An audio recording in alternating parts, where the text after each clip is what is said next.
μια άλλη φορά. Ναι, κρίμα. Εντάξει. Μια, και συγγνώμη, έτσι. Κυρία συγγνώμη. Είσαι πολύ μπούγας. Αφού σου είπα ότι δεν γουστάρει. Νομίζω και κοίτα, με τρόπο. Άντε.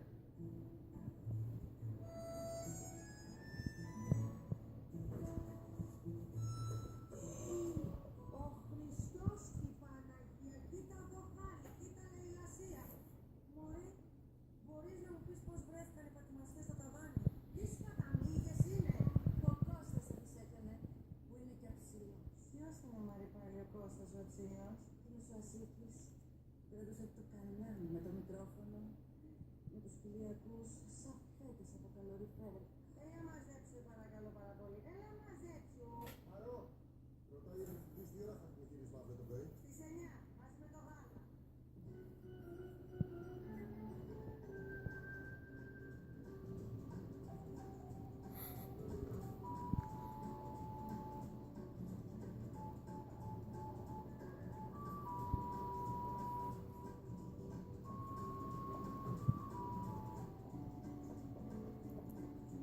Καλημέρα.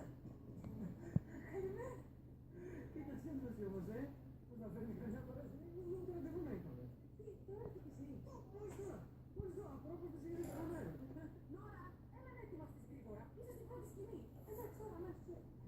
Μήπως κι εγώ. Εσύ να περιμένεις στην πισίνα. Μάλιστα, συγγνώμη.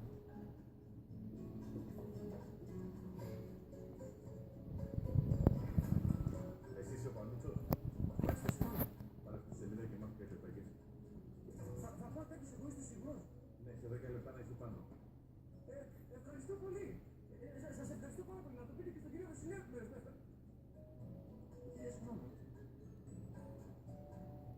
Στείλε σε παρακαλώ 10 λεπτά μετά πάνω. Έγινε.